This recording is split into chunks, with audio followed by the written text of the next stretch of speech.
Okay, so for years, the entire AI revolution has been hiding this dirty little secret, a fundamental limit that's been holding everything back. But what if I told you a breakthrough just happened that completely changes the geometry of the global tech race? Yeah, it's a huge deal. Let's break down exactly how this works. You know, this line right here from our source material, it just nails it. The flat world is over, the era of vertical dominance has begun. We are not talking about just another small upgrade here. This is a total paradigm shift. We're moving from a flat, 2D world to a 3D battleground for what we're calling vertical supremacy. Exactly right. And to really get why this skyscraper is so revolutionary, you first have to understand the sprawling, gridlocked city it's designed to replace. We've got to talk about the one big problem that was, secretly putting the brakes on the entire AI boom. And that really is the heart of the problem. Think about it. Every single time you run a big AI model, you're basically creating a massive data traffic jam. The processors, the brains of the operation, they just keep getting faster and faster. But they end up sitting around starved for data because all that information is stuck on these slow, crowded two-dimensional highways. And there's a technical name for this traffic jam. It's called the memory wall. It's basically this huge, ever-growing gap between how fast the processors are and how slow the memory is. I mean, what good is a super fast processor if it's just sitting there twiddling its thumbs waiting for data? It's totally useless. This has been the single biggest bottleneck in AI for years. And this image, it just perfectly shows what we're talking about. See how flat everything is? All that data has to travel all the way across this thing called a silicon interposer. It's basically just a bridge to get from the memory over to the processor. It's so inefficient, it's slow, and it is holding everything back. Right. But what if you didn't have to drive all the way across town? What if you could just take an elevator? And that is where the Stanford breakthrough just completely changes the game. They didn't just build a faster car to sit in traffic. No, they built a skyscraper. Okay, so this slide lays it out perfectly side by side. On the left, you've got the old way, that interposer bridge we were talking about. But look at the right. This is the new way, through silicon vias, or TSVs for short. Seriously, just think of them as super fast elevators drilled right through the silicon, connecting all the floors of the chip. No more long bridges, just straight up, direct, vertical travel. And here is the absolute secret sauce that makes all of this possible. It's called monolithic 3D integration. Now this is crucial. We're not just talking about stacking a bunch of separate pre-made chips on top of each other like pancakes. No, this is about building each new layer directly on top of the one below it from scratch. What that does is create an absolutely insane density of connections. We're talking millions of tiny elevators, not just a handful.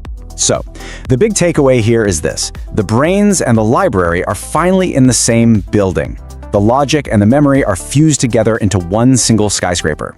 The data doesn't have to commute anymore. It just zips up and down the floors in an elevator. This is the foundation of vertical supremacy. Okay, so we get it, they built a skyscraper, but now let's talk about performance, and seriously, brace yourself, because these numbers are just jaw-dropping. Right. This is where the whole idea of vertical supremacy stops being a theory and becomes a cold, hard, battlefield reality. All right, let's dive into the data. This table breaks it all down. Look at the old interposer tech. It gives you a wire density of about 86 per square millimeter. Now look at the new 3D approach, which they call HITOC. It's not 1,000, not 10,000, it's 1 million. And that density translates directly to bandwidth. We're going from less than 1/10 of a terabyte per second to a whopping 100. I mean, it's not even in the same sport, let alone the same league. And that number, 100 terabytes per second, that's not just a spec on a datasheet. That, my friends, is the sound of the memory wall being absolutely demolished. It's a strategic knockout punch. With that kind of internal highway, the processor never ever has to wait for data again. So what does all that bandwidth actually get you in the real world? Well, when they ran simulations on actual AI workloads, they saw up to a 12 times performance improvement over similar 2D chips. Let me be clear, this isn't a 10 or 20% bump. This is a complete order of magnitude leap in what's possible. And it gets better. Because you're stacking memory right on top, you can cram 20 times more memory capacity onto the chip itself. This is huge. It means you can run way bigger, way more powerful AI models without constantly going off-chip to grab data, which is a massive strategic advantage. Yeah, and just to add a quick technical point there, the reason they can do that is because they're using high-density DRAM, which is like your computer's main memory, instead of the faster but much less dense SRAM. The whole vertical architecture is what makes that trade-off possible. And if you need one slide to prove this whole architecture is a complete game changer, this is it.